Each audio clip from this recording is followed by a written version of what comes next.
ہم civil military relations کی history پڑھ رہے تھے. ہم نے دیکھا کہ بھٹو صاحب کے دور میں کس طرح کی ریلیشنز رہیں, بے نظیر بھٹو کی فرسٹ گورنمنٹ کے اندر کس طرح کی ریلیشنز رہیں, نواز شریف کی فرسٹ گورنمنٹ کے دوران کس طرح کی ریلیشنز رہیں. تو میں نواز شریف صاحب کی گورنمنٹ کے جو 1990 سے 1993 تک جو گورنمنٹ رہی, میں اس کو دوبارہ ذرا تھوڑا سا ایکسپلین کرتا چلوں کہ اس وقت میں نے آپ لوگوں کو بتایا ہے کہ کویت کے اوپر عراق نے قبضہ کر لیا تھا, گلف وار چل رہی تھی, ٹھیک ہے, حالات جو ہے وہ خراب ہو گئے تھے, ٹھیک ہے. اور نواز شریف یہ بھی کہہ رہے تھے, یہ بھی سوچ رہے تھے کہ ہم آرٹیکل 58(2)B کو ختم کریں گے. اس کے بعد میاں نواز شریف صاحب نے یہ کہا تھا کہ جو ڈکیتیاں ہو رہی ہیں سندھ کے اندر, جو ڈکائٹس ہیں, ان کے خلاف جو ہے وہ ملٹری آپریشن کیا جائے, ٹھیک ہے, ملٹری کو انہوں نے کہا کہ آپریشن کیا جائے لا اینڈ آرڈر سچویشن کے لیے, لیکن ملٹری نے اس کو بھی اپوز کیا, ملٹری نے آپریشن نہیں کیا.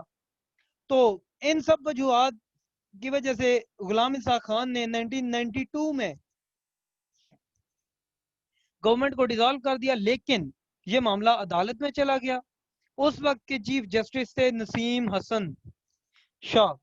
نسیم حسن شاہ نے دوبارہ ان کو الاؤ کر دیا 1992 میں. میاں نواز شریف صاحب دوبارہ حکومت میں آئے, لیکن 1993 کے اندر army chief general Waheed Kakar صاحب آئے. جنرل وحید کاکڑ صاحب نے جو ہے وہ انہوں نے کہا کہ انہوں نے جو ہے وہ میاں نواز شریف صاحب کی گورنمنٹ کو ختم کیا. میاں نواز شریف صاحب کو جب ریزائن کرنے کا کہا تو میاں نواز شریف صاحب نے کہا کہ اگر غلام اسحاق خان صاحب جو ہیں وہ ریزائن کریں گے تو تب میں گورنمنٹ سے ہٹوں گا. تو پھر جنرل وحید کاکڑ صاحب کے کہنے پہ غلام اسحاق خان نے ریزائن کیا, اور نئے جو پریزیڈنٹ ہیں وہ بنائے گئے فاروق لغاری. فاروق لغاری نئے پریزیڈنٹ بنے. 1993 میں الیکشن ہوئے, پاکستان پیپل پارٹی الیکشن جیت گئی, بے نظیر بھٹو جو ہے وہ دوسری دفعہ گورنمنٹ میں آ گئی. تو اب یہاں پہ فیس سٹارٹ ہوتا ہے civil military relations during second government of بے نظیر بھٹو. تو 1993 میں بے نظیر بھٹو دوبارہ گورنمنٹ میں آئیں, بڑے اچھے ریلیشن تھے آرمی کے ساتھ, فاروق لغاری صاحب کو پریزیڈنٹ بنایا گیا, ٹھیک ہے. لیکن ایک ایسا ایونٹ آپ کہہ دیں کہ ایک جو ہے وہ ایک ایسا واقعہ پیش آتا ہے جس کی وجہ سے سندھ کے اندر جو ہے وہ سچویشن بہت زیادہ خراب ہو جاتی ہے, اور وہ ہوتی ہے کہ مرتضی بھٹو کا مرڈر ہو جاتا ہے. مرتضی بھٹو صاحب کے مرڈر کے بعد سندھ کے اندر سچویشن بہت زیادہ خراب ہو جاتی ہے, ٹھیک ہے. کرپشن کیسز جو ہیں وہ زرداری صاحب پہ آ جاتے ہیں, بے نظیر بھٹو کے اوپر کرپشن کیسز لگائے جاتے ہیں, ٹھیک ہے, اور پولیٹیکل سچویشن بھی بہت زیادہ خراب ہو جاتی ہے, ٹھیک ہے. اور جوڈیشری کی ہائر پوسٹ کے اوپر سیاسی بندے الاٹ کر دیے جاتے ہیں, وہ ججوں کو جو ہے وہ بے نظیر بھٹو نے اپوائنٹ کرنا شروع کر دیا, ٹھیک ہے. تو یہ سب سچویشن دیکھتے ہوئے آرمی نے فاروق لغاری کا یوز کرتے ہوئے فاروق لغاری صاحب نے آرٹیکل 58(2)B کے تحت جو ہے وہ بے نظیر کی دوسری گورنمنٹ میں ہی ڈیزالو کر دی. اس کے بعد آتا ہے میاں نواز شریف کی گورنمنٹ کا second phase during second government of Nawaz Sharif. تو 1997 کے اندر الیکشن ہوتے ہیں, نواز شریف صاحب جو ہے وہ پاور میں آ جاتے ہیں, اور نواز شریف جو ہے وہ 2/3 میجورٹی سے الیکشن جیتتے ہیں. 2/3 میجورٹی آئی مین کہ 75% سے بھی زیادہ ووٹ جو ہے وہ نواز شریف صاحب لے لیتے ہیں. پھر آرٹیکل 58(2)B کو ختم کیا جاتا ہے سب سے پہلے 13th امینڈمنٹ سے. یہ ہم نے 18th امینڈمنٹ کے اندر ڈیٹیل میں پڑھا تھا 13th امینڈمنٹ کا. اس کے بعد ایک اور چیز کی گئی کہ 14th امینڈمنٹ کی گئی. اس میں یہ کہا گیا تھا کہ کوئی بھی پارٹی کا بندہ جو ہے وہ پارٹی نہیں چینج کر سکتا, مطلب ہارس ٹریڈنگ نہیں ہوگی, ہارس ٹریڈنگ کو بین کر دیا گیا تھا, ٹھیک ہے. اس کے بعد رفیق تارڑ صاحب ان کو پریزیڈنٹ بنایا گیا, رفیق تارڑ کو, ٹھیک ہے. اور آرمی کے ساتھ حالات اچھے چل رہے تھے, لیکن آہستہ آہستہ جو ہے وہ آرمی کے ساتھ کنفرنٹیشن شروع ہو گئی. ان کی مین وجوہات کیا تھی کہ یہ تھا کہ نواز شریف ایک شریعہ بل لانا چاہ رہے تھے, انٹروڈیوس کرنا چاہ رہے تھے. اس کے بعد نواز شریف جو ہے وہ جوڈیشری کے بہت زیادہ اگینسٹ تھے. آپ لوگوں کو پتا ہے کہ 1997 98 میں